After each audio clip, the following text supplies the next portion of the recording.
احمد شیبر یم په ازادي سټوډیو کې ستاسو کوربه شی چاري. رومانیا په افغانستان کې د خپل یو ډیپلوماټ د وژلو خبر ورکړی دی. د رومانیا ولسمشر کلاوس یوهانس په کابل کې د دوشنبې په شپه د ګرین ویلج پر کمپ د برید پر مهال د قربانیانو له کورنیو سره خواخوږي څرګنده کړې ده. په دې حمله کې د رومانیا یو بل ډیپلوماټ ټپي شوی هم دی. د حملې یو شمېر شاهدان لا هم مضطربه دي او ځینې ټپیانې هم ښه نه دي. پر ګرین ویلج کمپ د دوشنبې د شپې د برید نشي. د حملې د چارواکو په وینا 14 تنه وژل او نږدې 100 نورې ټپیان کړل. د رومانیا د بهرنیو چارو وزارت تایید کړ چې دغه هیواد یو ډیپلوماټ په همدې چاودنه کې ټپي شوی، بیا یې له اخیستو ټپونو ساه ورکړه. دغه هیواد یو بل تن هم په دې پیښه کې ټپي شوی چې روغتیایي وضعیت یې نازک دی.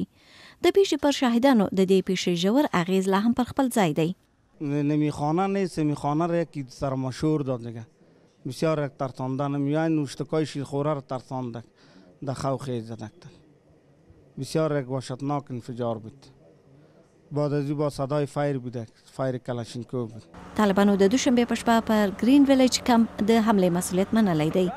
د قبلبای د سیمې اوسیدونکو پراخ اعتراضونه وکړل او له خپلې سیمې د ګرین ویلج کمپ د انتقال غوښتنه وکړه. دا دریم ځل دی چې پر دې کمپ بریدونه کیږي.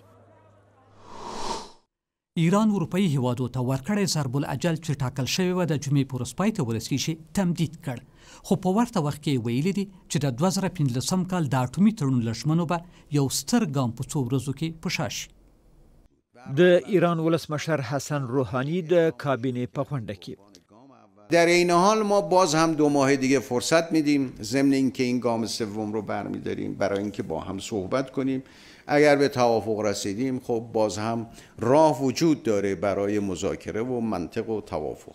ایران تر دې مخکې ویلي و که چیرته د جمعې تر ورځې اروپایي هیوادونه له ایران سره د 2015 میلادي کال د اټومي تړون په برخه کې خپلې ژمنې پر ځای نه کړي، په څو ورځو کې به یو ستر ګام له خپلو کړیو ژمنو شاته واخلي. له ایران سره د 2015 کال د اټومي تړون له مخې فرانسې، بریتانیا او جرمني ژمنه کړې وه چې د ایران د تیلو خرڅلاو ته به زمینه برابروي.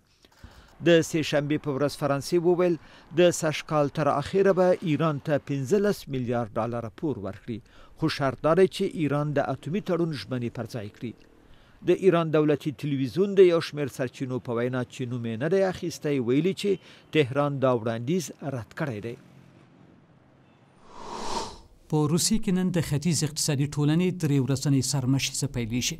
ماسکو هڅه کوي چې د آسیایي هیوادو ترمنځ اقتصادي همکاري پراخه شي او د روسیې په لرې ختیځ کې پانګونه وشي. د روسیې ولسمشر ولادیمیر پوتین د هند له صدر اعظم نریندرا مودي سره په ولادیواستوک کې په دې الوتکه کې د ختیځ اقتصادي ټولنې غونډې کې د ګډون لپاره د جاپان صدر اعظم شینزو آبه هم نن ولادیواستوک ته ورسید. روسیې د ختیځ اقتصادي ټولنه په 2015 میلادي کال کې وروسته تر هغه جوړه کړه چې لویدیځو هیوادو پر روسیې د اوکراین د کریمیا د یو ځای کېدو او د اوکراین په ختیځ کې له بیلتون غوښتونکو سره د مرستې له امله بندیزونه ولګول. تمه ده چې د ختیځ اقتصادي ټولنې په 3 ورځنۍ غونډه کې د چین، جنوبي کوریا، منګولیا او مالیزیا مشران هم برخه واخلي. د هانګ کانګ حکومت د مظاهرچیانو دا غوښتنه نن ومنله چې د دې سیمې تورن کسان به د محاکمې لپاره چین ته نه استول کیږي، خو مظاهرچیان اوس نورې غوښتنې هم لري. په هانګ کانګ کې د یوې جنجالي لایحې پر سر مظاهرې د مظاهرو نن دا نتیجه ورکړه چې د هانګ کانګ مشر کری لام د دوی یوه اصلي غوښتنه ومنله. حکومت به په رسمي ډول د عامه اندېښنو د حمایت په خاطر دا لایحه بیرته واخلي. 3 میاشتې مخکې په هانګ کانګ کې مظاهرچیانو له حکومت د دې لایحې د لغوه کېدو غوښتنه وکړه چې له مخې مشکوک تورن کسان له هانګ کانګ چین ته د تحقیقاتو لپاره انتقالېدل. مظاهرچیانو نن د هانګ کانګ د مشر کری لام د لرې کېدو غوښتنه هم وکړه، خو د سې شنبې په ورځ ویلي و چې استعفا به ورنه کړي. په تیرو څو اونیو کې مظاهرچیانو د اعتراضونو پر مهال د لا زیاتې دیموکراسۍ او له دوی سره د پولیسو د سخت چلند د څېړنو غوښتنه هم کړې ده. د چک جمهوریت ډاکټرانو د دوشنبې په ورځ اعلان وکړ یوې مور چې مغزي سقطه یې کړې وه د هغې له نسه یې 4 میاشتنی ماشوم ژوندی را ایستلی دی. د دې ماشوم صحت اوس ښه دی خو مور یې تر ولادت وروسته مړه شوه. د مور په نس کې د 119 ورځو لپاره ژوند کول چې دماغ یې په دغه موده کې فلج و بې ساری ګڼل شوی. امیندواره مور د سږ کال د اپریل په میاشت کې تر مغزي سکتې وروسته د بیرنو مرکزي روغتون ته ولېږدول شوه چې کې ډاکټرانو په دغه موده کې ناروغه د پرمختللو دستګاو په وسیله په مصنوعي ډول ژوندۍ وساتله. ماشوم د جراحي عملیاتو په ترڅ کې د مور له نس څخه ژوندۍ راوایستل شو. وزن یې 2.1 کیلوګرامه دی او 42 سانتي متره قد لري.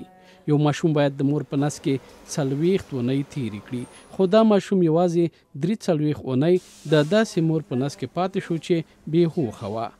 د بیرنو د مرکزي روغتون ډاکټرانو د ماشوم د زیږون پر مهال د مور په وجود پورې تړلې دستګاوې لرې کړې چې بالاخره دغه مور ساه ورکړه. مننه چې په دې خبري ټولګه کې را سره ملوي. دا خبرونه په ازادي راډیو .org او فیسبوک هم لیدلی شئ. په مخه مو شه.